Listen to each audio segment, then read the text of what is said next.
이 시간은 관상기도에 관해서 나눠보도록 하겠습니다. 우리가 앞서 관상기도 이야기 많이 했지만 참 많이 듣기 싫어하는 주제 중에 하나입니다. 왜냐하면 이 한국교단에 유명한 분들이 관상기도를 주도해 가고 있기 때문에 왜 내가 존경하는 분의 그런 영성에 관해서 왜 말씀을 하십니까? 라고 아주 기분을 나빠하는 거죠. 기분 나빠하시는 거죠.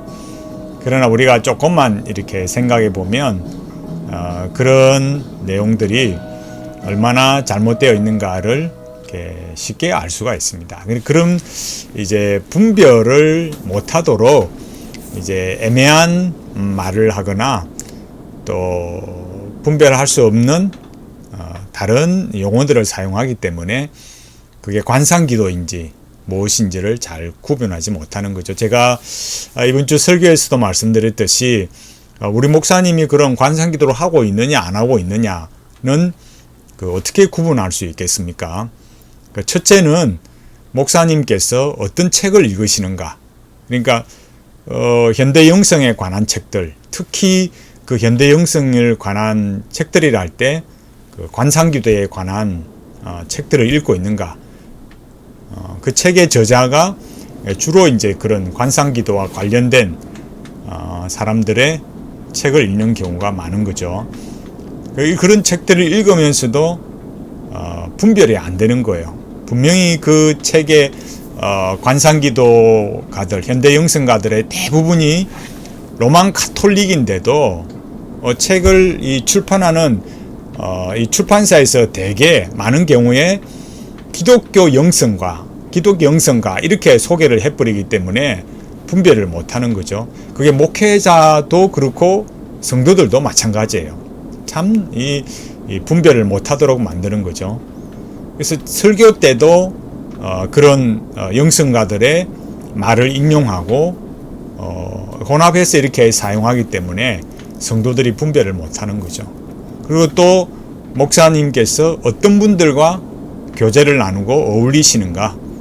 그 목사님께서 우리 목사님이 만나는 분들이 그런 현대 영성가들, 그 현대 영성가들과 이런 교제와 어떤 모임을 가지는가 이런 것들을 살펴보는 현실을 보면 알 수가 있어요. 오늘은 제가 이 관상기도를 구분하는 알아차리기 위한 두 가지 내용을 꼭 말씀을 드리고 싶어요. 그게 뭐냐면 이 관상기도에는 두 가지가 있는데 하나는 주부적 관상, 섭득적 관상이라는 겁니다. 이런 얘기를 처음 들으면 그게 뭔가 싶은 거죠. 사실은 이게 구분이 잘 안 되는 거예요. 밖에는 참 비가 오늘 아주 많이 오고 있는데 약간 좀 소리가 들릴지도 모르겠어요. 여기 이 블로그에 잘 나와 있듯이 관상에 이르는 두 종류의 관상의 길이 있다. 그러니까 무념적 방법, 유념적 방법이 있는 거예요. 근데 이게 뭐냐면은 이 두 종류의 관상에 이르는 길 하면서 첫 번째 방법은 이 무념적 방법, 주부적 관상이다. 주부적이라는 게 이렇게 번역을 이렇게 해서 그러는데 여기 n이 빠졌어요. infused contemplation. 그러니까 주입한 거, 하나님께서 주입해 준다. 이런 내용을 가지고 있는데 그 다음 내용을 말하기 전에 그 다음 또 밑에 뭐가 있냐면은 유념적 방법, 이제 습득적 관상이다. 이렇게 말하는 겁니다. 그러니까 acquired contemplation 했으니까 내가 얻는 거죠. 습득하는 거. 그래서 이 두 가지 방식, 이 시대의 그런 관상기도, 현대 영성을 이해하기 위해서는 반드시 두 가지를 알아야 된다. 그러니까 관상기도라는 것이 습득적 관상이 있고 주부적 관상이 있고 습득적 관상이 있다라는 겁니다. 그러니까 주부적 관상, 수동적 관상이라고 해서 그 수동적이니까 여기서 infused 했듯이 이렇게 하나님이 이렇게 주입해 준다 이렇게 말했듯이 나는 그러니까 인간적인 측면에서 보면은 수동적이 되는 거죠. 여기 말했듯이 일체의 영성이나 이미지가 멈춘 어둠의 상태에서 하나님과의 일치를 주장하는 경험을 주장하는 전통이다. 그러니까 이게 쉽게 말해서 무슨 말이냐면, 이게 말했듯이 순수 어둠의 상태, 이렇게 말했지 않습니까? 앞서 우리가 안셀름 그린, 내적 치유에서 말하는 그 안셀름 그린의 책을 참고하듯이 그런 아래로부터 영성으로 가는 상태인데, 여기 어둠의 상태라는 거, 쉽게 말하면 무념무상의 상태, 아무 생각도 없고 관념도 없고 의지도 없고 다 그냥 소위 말해서 테이프가 끊어진 그런 상태. 그때에 하나님이 나에게 주입을 해서 하나님과 일치되는 경험을 주장하는 거예요. 근데 여기 중요한 것은 이 단계에서는 뭐냐면은 모든 종교적 구분이 없어지는 거예요. 이건 제가 하는 말이 아닙니다. 제가 여기 제가 요번에 쓴 책 중에서 제가 고신의 변질 관상기도, 이 책에서 제가 말했듯이 여기에 나오는 내용을 제가 책들을 참고해 보시면 참 좋은데, 그러니까 이 무념무상의 단계에 가면은 그때는 이 종교적 구분이 없어진다. 그러니까 거기에는 뭐 왜 그렇습니까? 어떤 하나님이라는 또 어떤 신이라는 개념이 없으니까 그때는 어떤 종교적 구분이 없는 거죠. 그러니까 아주 우리가 뭐랄까 좀 말을 할 때 사람들이 생각하면 선불교로 간다, 관상기도 하면 선불교로 간다, 이런 이야기를 하면 에이 그럴 수가 있습니까? 그렇게 생각하지만은 여기서 우리가 주부적 관상, 습득적 관상을 말할 때 중요한 것은 이 순수한 어둠의 상태, 여기 일체의 영성과 이미지가 멈춘 순수 어둠의 상태라는 거, 완전히 인간의 어떤 의식이 없어진 그런 상태, 그 상태가 되면은 어떤 종교적 구분도 없어진다 라는 것들을 분명하게 알아야 된다라는 겁니다. 그래서 우리 이런 부분들을 잘 모르면 이런 그 관상기도의 그 실체에 있어서 나타나는 것이 바로 무엇인가, 이런 것들을 우리가 잘 파악을 못하는 거죠. 그러니까 올바르게 알기 위해서는 이 주부적 관상을 이렇게 말할 때 핵심이 뭔가를 잘 봐야 돼. 그러니까 완전히 여기 뭐라 했습니까? 관상의 경험에 이르기 위해서 일체의 상상력이나 이미지를 제거해 버리는 것. 그래서 감각의 어두움, 영의 어두움에 이르러야 된다. 그 대표적인 사람이 누구냐? 안토니오, 무지의 구름, 십자가의 성 요한, 토마스 머턴, 이런 사람들. 그 다음에 여기와 다른 게 하나가 뭐냐? 습득적 관상, 능동적 관상, 유념적 방법, 이런 내용들이 있습니다. 그러니까 제목을 이렇게 붙이는데, 여기 습득적 관상, 유념적 방법, 이걸 보면 여기에는 인간이 가지고 있는 모든 상상력이나 갖가지 이미지, 관상적 체험에 이르는 중요한 매개체가 된다. 이것을 쉽게 말해서 어떻게 말하느냐면 일상의 영성이다, 이렇게 말해요. 그러니까 여기는 뭐라 했습니까? 여기 여러 가지를 이용해서 하나님이 지닌 거룩하고 가장 고상한 속성을 맛보게 된다. 하나님의 속성을 단계적으로 관상해 가면서 하나님과의 만남을 추구하는 영적 여정의 패턴이다, 이렇게 말했어요. 이런 것들을 잘 봐야 되는 거죠. 그러니까 삶에서 하나님의 임재의 체험을 해야 된다. 그게 대표적인 사람이 누굽니까? 로렌스 수사라는 거예요. 이런 점들을 우리가 아주 기본적으로 알아야 되는데, 사실 이런 것들을 교회에서 가르치지 않았기 때문에 뭐가 문제인지를 알지를 못했던 거예요. 그래서 로렌스의 하나님의 임재 연습, 이런 것들이 바로 습득적 관상을 말하는 거예요.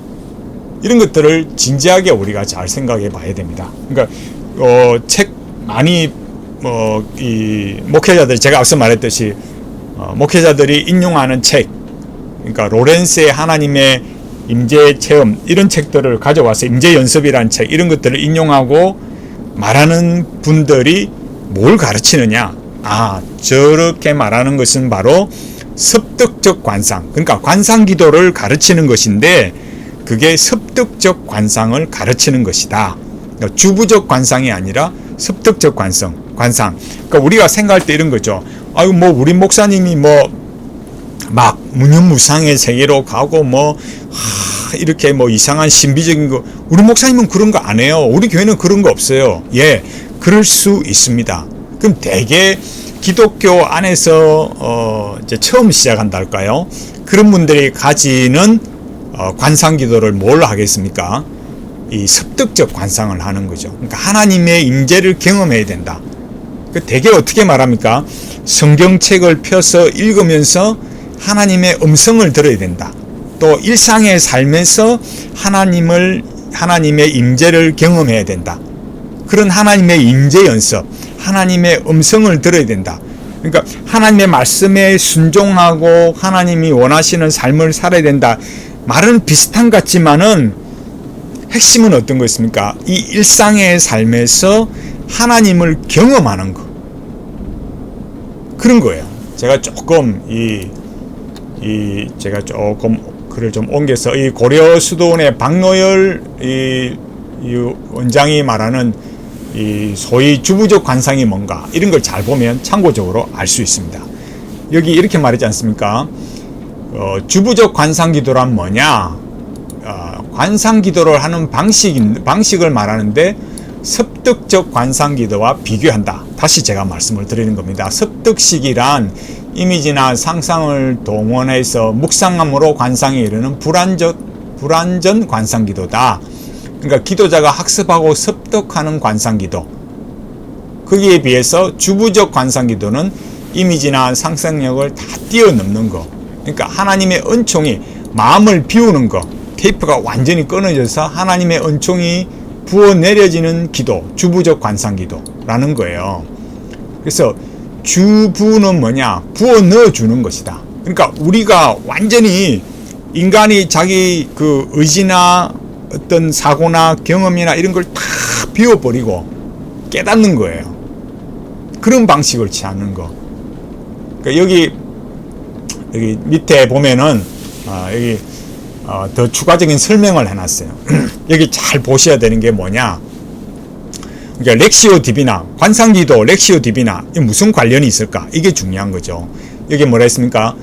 주부적 관상기도가 어디에서 갑자기 툭 튀어나온 것이 아니라 새로 만들어진 형식의 기도 아니라 여기 거룩한 독서의 읽기, 묵상, 기도, 관상의 마지막 단계를 말한다. 그러니까 요즘 렉시오 디비나를 개신교 전통이라고 주장하는 어떤 분들이 계속 좀 생기고 그런 주장을 하기도 하지만은 이 글을 보면 어떻습니까? 이 주부적 관상기도, 그것이 거룩한 독서 렉시오 디비나의 이 관상의 마지막 단계를 말한다라는 거예요. 그러니까 읽기를 하는 거, 제가 이 책을 보여드릴까요? 이 책을 보면 무엇입니까? 강영한 교수님의 읽는다는 것, 이 독서법 전통을 통해서 본 성경 읽기와 묵상, 여기에 나오는데, 여기에 보면은 여기 145페이지에 나오듯이 최근에 렉시오 디비나 전통을 성경 읽기에 적용한 분들 가운데 로마 카톨릭 교회 전통과 달리 개신교적인 방식으로 이해해보려고 시도한 분이 유진 피터슨이라고 저는 생각합니다. 그러면서 여기 유진 피터슨의 글을 인용한 게 뭐라고요? 나날의 일상에서 산다는 것을 말한다. 여기 뭐라냐? 렉시오 디비나의 마지막이다. 그것을 완결짓는 요소는 관상기도다. 제가 여기 뭐라 했습니까? 여기 박노열 원장이 뭐라 했습니까? 거룩한 독서의 마지막 단계를 말한다. 그게 뭐라고요? 주부적 관상. 여기에는 뭐라 했습니까? 여기 렉시오 디비나 여기에 이걸 말할 때 유진 피터슨은 뭐라고요? 완결짓는 요소가 관상이다. 렉시오 디비나의 마지막이다. 완결짓는 요소가 관상이다. 그러면서 뭐라 했습니까? 렉시오 디비나의 개요에서 관상은 읽고 묵상하고 기도한 텍스트에 나날의 일상에서 산다는 것을 말한다. 그러니까 관상은 읽는 바를 살아내는 것을 의미한다. 이렇게 말하지 않습니까? 그러니까 유진 피터슨의 이 책을 먹어라 186페이지에 나오는 이 책을 뭘 말하고 있습니까? 렉시오 디비나를 통해서 먼저 습득적 관상이 일어나는 거죠. 그런 다음에 최종 목표인 이 주부적 관상으로 나아가는 거죠. 바로 여기에서 말하고 있는 이 박노일 원장이 말하고 있는 거룩한 독서의 읽기, 묵상, 기도의 관상의 마지막 단계를 말한다. 이런 게 말한 것처럼 묵상에서 관상으로 진행되는 과정을 주부적 관상 기도라 한다. 그걸 뭐라고 한다고요? 하나님의 은혜로 이르기 때문에 완전 관상이라 한다. 말은 하나님의 은혜를 하지만은 그 앞에는 뭐가 있습니까? 인간이 그런 자기 비움, 이게 빛의 명상 이런 것들과 관련성이 있는 거죠. 자기를 다 비워내고 어둠의 상태, 영혼의 어둠의 상태, 완전히 테이프가 끊어진 그 상태로 가는 거죠. 내가 완전히 내 의지가 없는데, 내 생각 아무것도 없는데, 그때는 완전히 마귀에게 사로잡히는지 어디에 사로잡히는지 자기가 알 수 없는 거죠. 그러니까 핵심은 뭐겠어요? 여기 이 습득적 관상, 주부적 관상, 이 두 가지를 말할 때 이 문념적 방법, 윤념적 방법, 그죠? 여기에 말하듯이 주부적 관상, 습득적 관상, 이런 내용을 말할 때 우리가 잘 구분해야 된다. 그러니까 제가 화면이 이렇게 되어 있네요. 그러니까 우리가 뭘 봐야 되겠습니까? 그러니까 잘 봐야 될 거, 이 주부적 관상을 말하는 분들, 그러니까 렉시오 디비나를 말하는 것만으로는 그 과정에 어떤 것이 있는가 잘 모르는 거죠.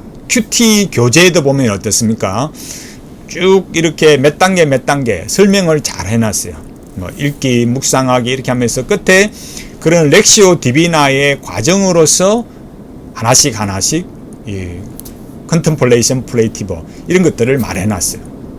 그러니까 성경을 읽고 하나님의 음성 듣기를 한다. 또 단어를 이렇게 무슨 반복을 하면서 여러 가지 만트라식으로 하는 경우도 있지만 여러 가지가 있지만 그런 방식들도 역시 마찬가지로 뭐라고요?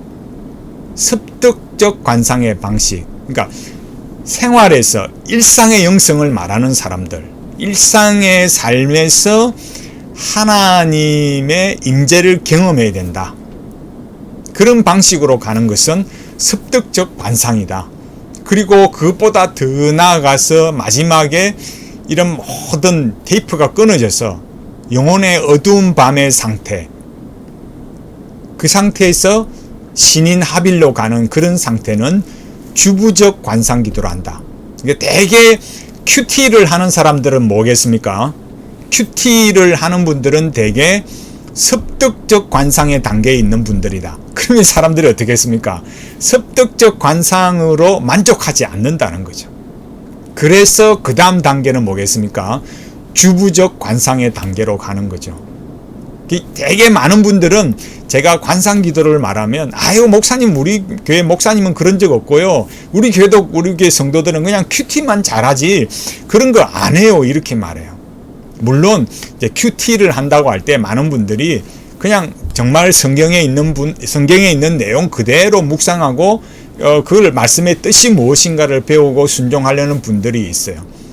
그러나 성경을 읽고 눈을 감고 하나님의 음성을 듣는다 한다든지 또 어떤 형태로든지 성경을 말씀의 뜻이 무엇인가 배우는 게 아니고 단어의 마음에 걸리는 게 뭐냐, 그 단어가 나한테 어떤 의미로 다가오느냐, 또 하나님이 너에게 어떻게 음성을 들려주느냐, 또 뭐 그게 내적 치유든 어떤 방식으로든지 그런 방식의 이런 습득적 관상이다. 그런 것들은 그런 걸 따라가서는 안 된다라는 거예요.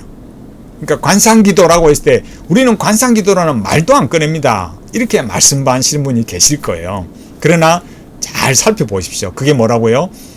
하나님의 음성 듣기나 하나님의 임재를 경험해야 된다, 하나님을 인격적으로 만나야 된다, 이렇게 말하면서 자꾸 그런 음성 듣기 쪽으로 하나님의 임재를 경험해야 된다, 이런 방식으로 나가는 거. 굳이 뭐 성경을 펴서 음성 듣기를 안 해도 계속 뭐라 그래요? 하나님을 인격적으로 만나야 됩니다, 하나님의 임재를 경험해야 됩니다. 이런 방식으로 말하는 사람들은 뭐 하는 사람들이라고요? 습득적 관상기도. 관상의 방식, 관상기도의 방식이 여러 가지가 있는데 습득적 관상기도, 제가 여기 말씀드렸잖아요. 관상이 이런 두 종류인데 하나는 주부적 관상, 하나는 또 습득적 관상이다. 그런 습득적 관상으로 하는 사람들. 근데 그걸로는 만족하지 않고 계속해서 사람들이 더 나아가서 주부적 관상으로 가는 거예요. 그러니까 주부적 관상으로 가면 어떻게 되느냐? 제가 여기 고신의 변질 관상기도에서 제가 말씀을 드렸듯이 여기에 나오는 내용대로 결국 뭡니까? 토마스 기팅의 향심기도 여기도 나오잖아요. 여기도 잘 보시면 여기에 집중기도, 센트링 프레이어, 향심기도, 이 토마스 기팅이 이 서구 사람들이나 미국 사람들이 막 이렇게 동양의 영성에 빠졌나, 전쟁 이후로 막 이렇게 동양의 영성에 빠져드니까 이거를 그 로만 카톨릭의 전형적인 그 관상기도와 이 동양의 영성과 합쳐져서 이런 집중기도, 센터링 프레이어, 향심기도 이런 걸 만들어냈어요. 그런데도 이런 것들을 개신교 전통의 관상기도처럼 말하는 것은 적절치 않는 거죠. 여기 이런 방식으로 가니까 결국 어떻게 되느냐? 힌두교의 영성, 요가 이런 것들과 합쳐져서 결국 쿤달리니 에너지를 경험하는 그런 신인합일의 체험으로 가게 되더라라는 거예요. 무서운 겁니다. 그러니까 반드시 그런 부분을 아셔야 돼요. 그러니까 주부적 관상, 주부적 관상, 습득적 관상. 그러니까 대개는 큐티를 하는 단계는 어떤 단계다?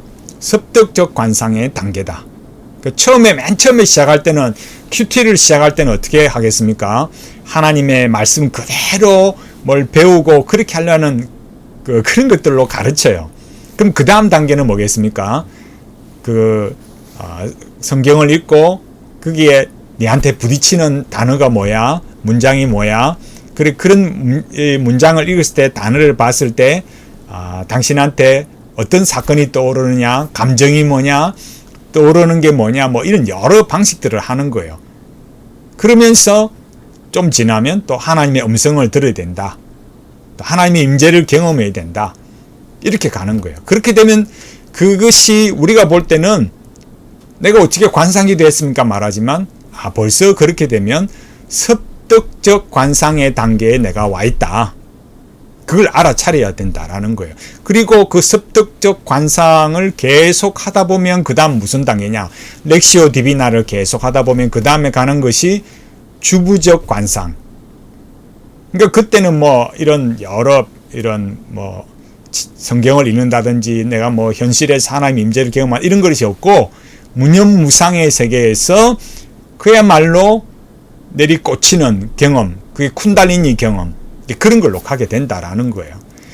우리 한국에 이런 내용을 분별하지 못하도록 한 여러 참 목사님들과 교수님들이 계신데, 많은 목사님들이나 교수님들이 이 로렌스의 하나님의 임재 연습 이런 책을 소개하니까 그걸 하나님의 음성 듣기 이런 것들로 가버리니까 그게 이 습득적 관상인 줄을 몰랐던 거예요. 그러니까 내가 뭘 하나를 자그마한 일을 통해서 하나님의 임재를 경험하는 거, 뭐 아침에 요리를 하던 성경을 읽었던 모차르트의 음악을 들었던 뭘 했든지 그런 것들을 통해서 하나님의 임재를 경험하는 거예요. 근데 놀랍게도 그것이 성불교에서 말하는 깨달음과 같더라라는 거예요. 왜? 결국에는 마지막에 그 테이프가 끊어진 상태에서 결국은 신인합일로 가버리니까. 그래서 로렌스 형제를 말할 때, 로렌스를 말할 때 그런 성불교와 연결시켜서 사람들이 말하는 이유가 다 거기에 있는 거예요. 그러니까 관상의 영성으로 가면, 그러니까 로렌스는 그런 습득적 관상가였다. 삶에서 뭘 하든지 무슨 청소를 하든지 요리를 하든지 뭘 하든지 그걸 뭘 하는 거였습니까? 하나님의 임재를 경험하는 거였으니까. 그러다 그런 방식이 계속되면 그 다음이 뭐예요? 주부적 관상으로 간다라는 겁니다. 그러니까 이런 점들을 잘 아셔야 됩니다. 제가 이렇게 말씀을 드릴 때 이게 아직도 구분이 안 되고 무슨 말인지 이해가 잘 안 되실 수도 있어요. 왜 내가 좋아하는 목사님을 뭐라 하고 왜 내가 좋아하는 책을 뭐라 합니까? 충분히 그러실 수도 있습니다. 저도 몰랐습니다. 그러나 하나씩 배워가고 알아가는 것은 정말 우리에게 소중한 일입니다. 왜 그렇습니까? 이 믿음 지키고 싶고 말씀대로 바르게 가고 싶은 거 아니겠습니까? 그래서 자, 오늘 배운 거 주부적 관상, 습득적 관상. 대개는 처음 시작은 뭐라고요? 하나님 말씀의 뜻이 무엇일까? 말씀을 알고 싶은 열망이 있는 거죠. 그런데 이런 현대 영성이나 신정통주의, 칼바르트의 신정통주의 이런 것들과 막 혼합이 되어 가지고 큐티가 어떻게 변질이 된다고요? 하나님의 음성 듣기나 또 자기 치유나 이런 일상에서 하나님의 임재를 경험해야 된다. 그런 현대 영성의 많은 오염의 영향을 받아서 습득적 관상의 단계로 가더라. 그 다음 단계는 주부적 관상의 단계로 가더라. 이런 것들을 잘 알고 결국에는 그 주부적 관상의 단계로 가니까 기독교나 뭐 선불교나 힌두교나 도교나 다 그냥 이렇게 하나가 돼버리는 거. 이런 종교 통합으로 종교 다원주의로 가게 되더라는 거예요. 이런 일들은 이미 로만 가톨릭에서 이루어지고 있습니다. 아니라고 할 수 없는 거예요. 토마스 머턴이나 토마스 키팅이나 지금 현대의 많은 이런 관상기도가들이 다 그런 흐름들로 가고 있습니다. 우리가 이런 일들을 경계하고 말씀대로 바르게 달려가도록 우리에게 참 은혜를 주시고 이 믿음을 지켜가도록 성령님께서 역사해 주시도록 하나님 앞에 기도하면서 우리 자신도 신앙을 지키고 우리의 자녀들 또 우리 교회가 하나님 말씀에 바르게 달려갈 수 있도록 함께 애쓰는 믿음의 성도들이 다 되시기 바라겠습니다.